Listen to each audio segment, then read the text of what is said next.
Hello everyone. आज हम class 10th के चैप्टर फर्स्ट के इंट्रोडक्शन में सेकंड थ्योरम देख रहे हैं, थ्योरम 1.2।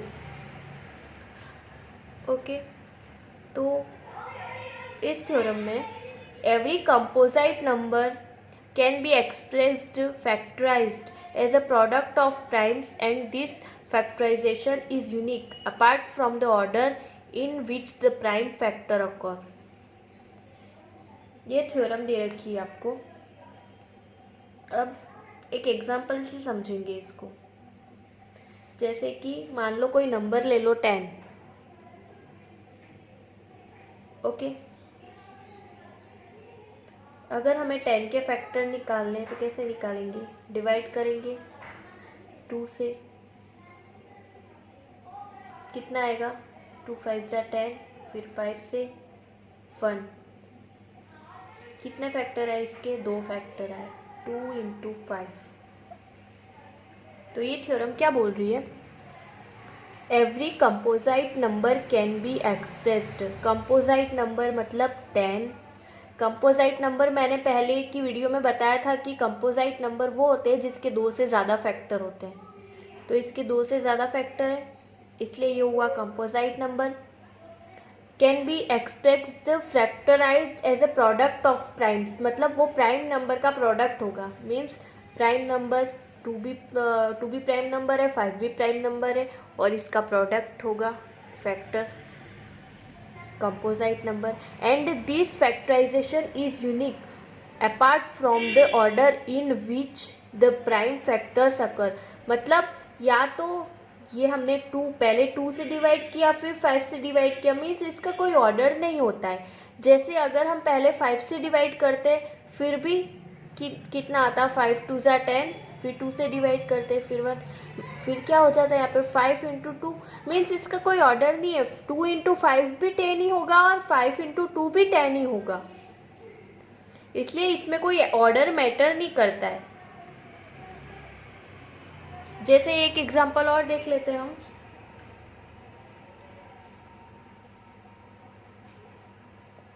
3 2 7 6 0। ओके, पहले इसको डिवाइड करते हैं। फर्स्टली हम 2 से डिवाइड करते हैं, सबसे स्मॉल नंबर है इसलिए। वैसे आप चाहे तो 5 से भी कर सकते हैं, 10 से भी कर सकते हैं, लेकिन हम फर्स्ट इसको 2 से करते हैं। 2 1 जा 2, 6, 2 6 जा 12, 2 3 जा 6, 2 8 जा 16 0। अगेन 2 से, 2 8 जा 16, 2 1 जा 2, 2 9 जा 18 0। 2 से, 2 4 जा 8 0, 2 9 जा 18, 2 5 जा 10। फिर 3 से हो जाएगा डिवाइड। 3 1 जा 3, 3 3 जा 9, 3 6 जा 18, 3 5 जा 15। ओके, देन 5 से डिवाइड करेंगे तो कितना आएगा? 5 2 जा 10, 5 7 जा 35, 5 3 जा 15।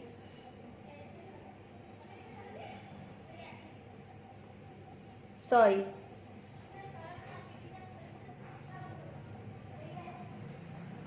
अगेन 3 से हो सकता है ना ये डिवाइड, पर कोई बात नहीं, हमने 5 से कर दिया। 3 से अब कर देते हैं, करेंगे तो कितना आएगा? 3 7 जा 3 9 जा 27, और 3 1 जा 3। फिर 7 से कितना आएगा? 7 1 जा 7, 7 3 जा अगेन 13 से 1। ओके, देन क्या आया? 3 2 7 6 0 का प्रोडक्ट क्या आया? 2 into 2 into 2 into 3 into 5 into 3 into 7 into 13।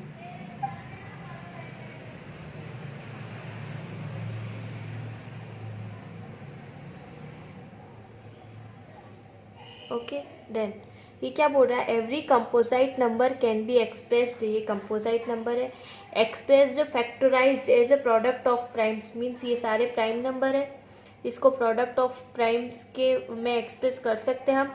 And this factorization is unique apart from the order in which the prime factors occur, means ये टू, अगर टू यहाँ से अगर हम 2 का डिवाइड बाद में करते और 5 का पहले करते तो भी हमें कोई प्रोडक्ट, मतलब इसका जब हम मल्टीप्लाई करते तो हमें अलग प्रोडक्ट नहीं मिलता, हमें आंसर हमेशा यही मिलता, इसलिए इसमें ऑर्डर मैटर नहीं करता है। ओके देन थ्योरम 1.3,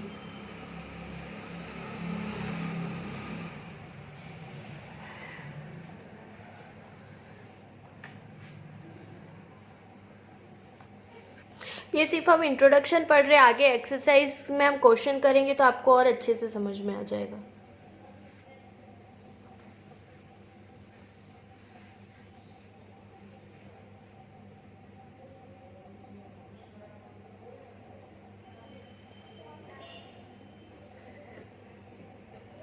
थ्योरम 1.3 है, late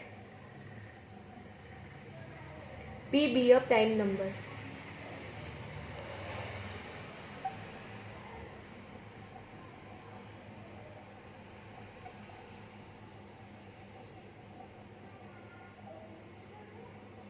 if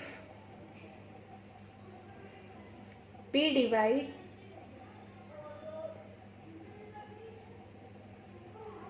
A square, then P divides A, where A is a positive integer.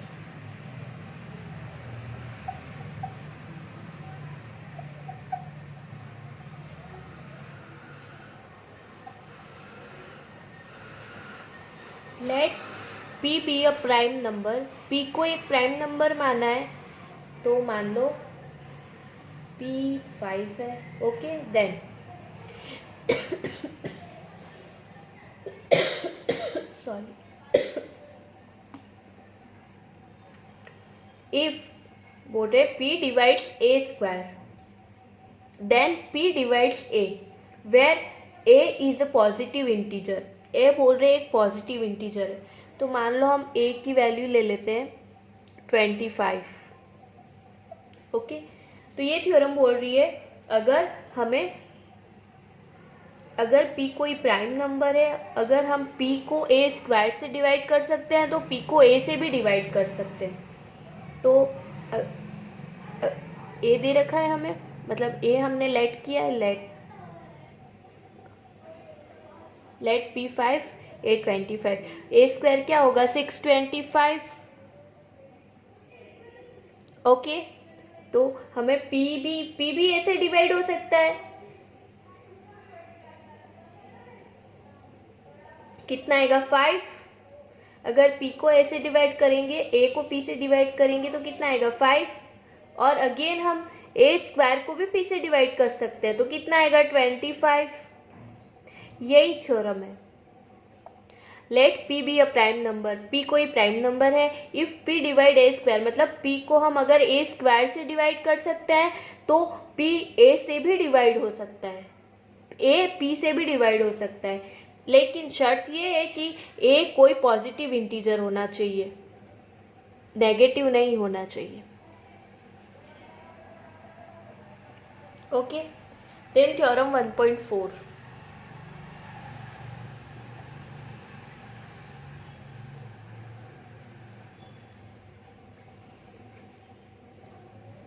Theorem 1.4 थोड़ी लेंथी है तो इसको अच्छे से समझना।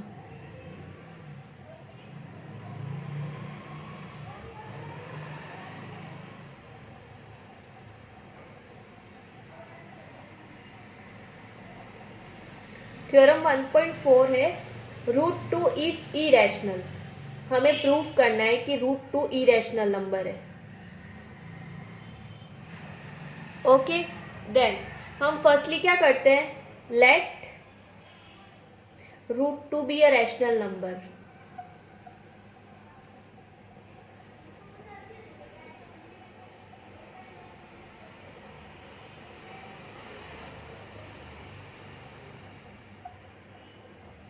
हमें क्या प्रूफ करना है कि रूट टू इरेशनल है।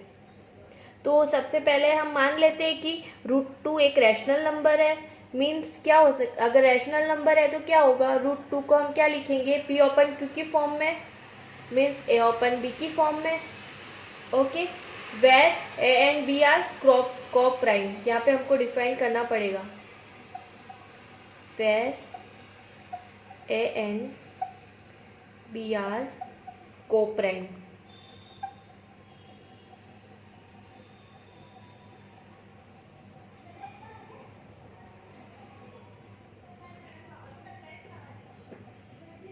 ओके, अब हम क्या करते हैं, इसका यहाँ पे मल्टीप्लाई कर देते हैं, root two B equals to A. अब स्क्वायर करते हैं both side, squaring both side.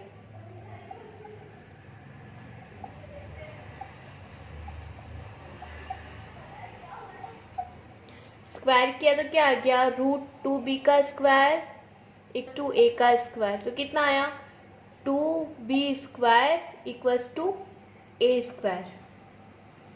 इसका मतलब क्या हुआ,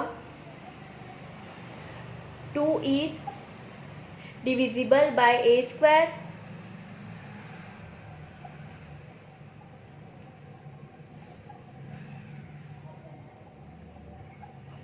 क्या है, two is divisible by A square.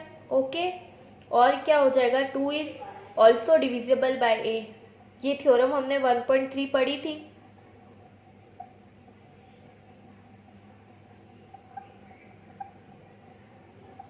अगर हमने वहां पे पढ़ा था कि अगर कोई बी है तो बी ए स्क्वायर का डिविजिबल है तो बी ए का भी डिविजिबल होगा, बस वही थ्योरम है। यहाँ पे अगर टू ए स्क्वायर का डिविजिबल है तो टू ए का भी डिविजिबल होगा। ओके, इसको हम नाम दे देते हैं इक्वेशन फर्स्ट।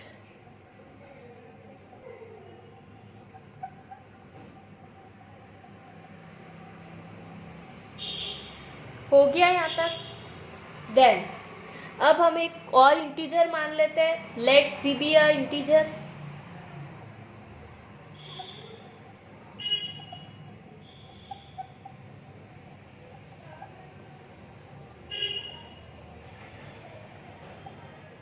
सी को भी एक इंटीजर मान लेते तो क्या हो जाएगा, a इक्वल्स टू 2c।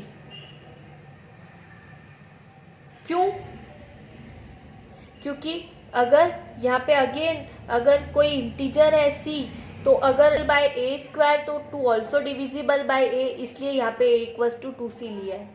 यही थ्योरम लगाई है हमने, थ्योरम जो 1.3 पढ़ी थी वही। Squaring both side,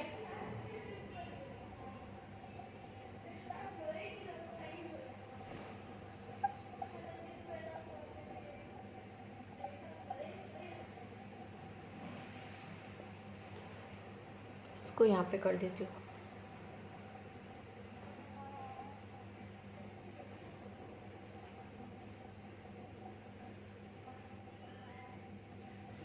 squaring both side. Okay, तो स्क्वायर करने पे क्या आएगा, A square is equal to 2c का स्क्वायर कितना हो जाएगा, 4c square. Okay,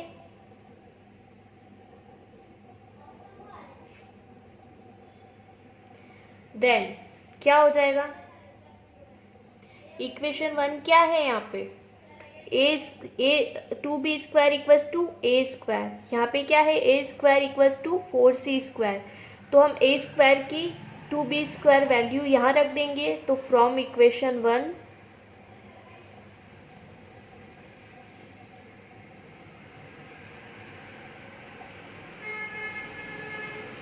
2b square equals to 4c square. A square की जगह ये 2b स्क्वायर रख दिया। ओके, तो इस इक्वेशन से क्या प्रूफ होता है, 2b² is equal to 4c² से क्या प्रूफ होता है? ओके, यहाँ पे ये कट भी जाएगा, 2 से कट जाएगा, क्या आया 2c²।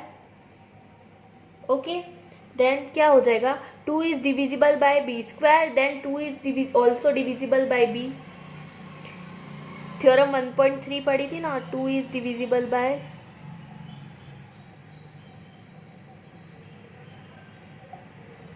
b², 2 is also divisible by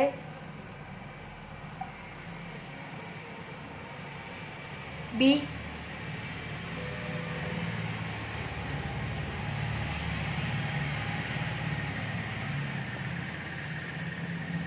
इसको मान लेते हैं हम इक्वेशन 2।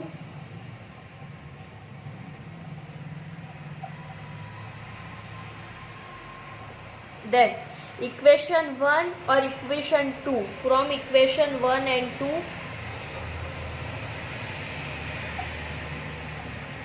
हम क्या बोल सकते हैं कि ये जो इक्वेशन है वो को प्राइम नहीं है। को प्राइम क्यों नहीं है? क्योंकि ये ओनली 2 ही फैक्टर आ रहे हैं इसके, एक तो 2 और एक 1। 2 के ओनली 2 ही फैक्टर होते हैं, 2 और 1, तो ये क्या हो गए, प्राइम नंबर हो गए।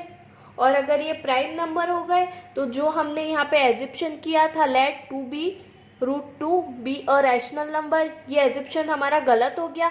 तो अगर ये रैशनल नंबर नहीं है तो क्या हो जाएगा, इरैशनल नंबर। इसलिए हम इसको यहाँ पे लिख लेते हैं, यहाँ पे स्पेस नहीं है, मैं यहाँ लिख लेती हूँ। Okay,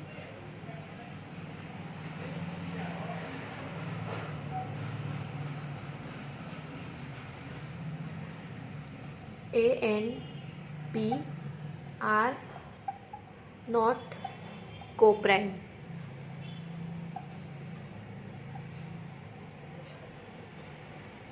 Our assumption was incorrect।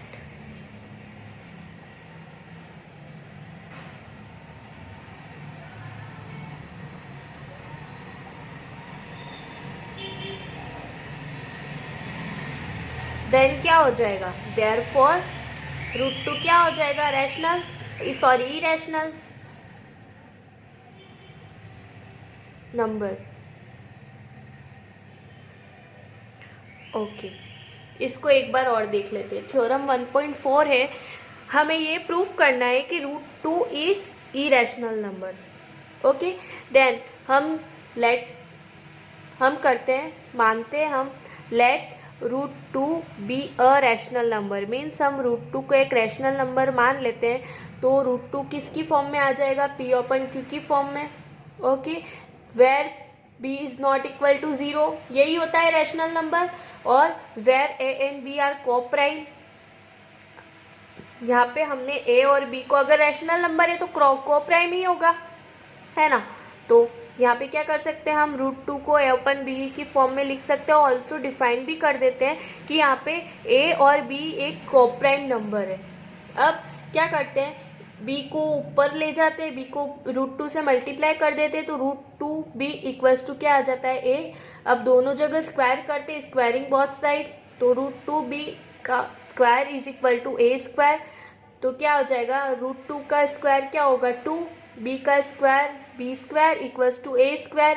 अब इस इक्वेशन से हमें क्या समझ में आता है, जो हमने थ्योरम 1.3 में पढ़ा था कि अगर यहाँ पे इसका फैक्टर क्या है 2 है, तो अगर 2a² से डिविजिबल है तो 2 जो होगा वो a का भी डिविजिबल होगा।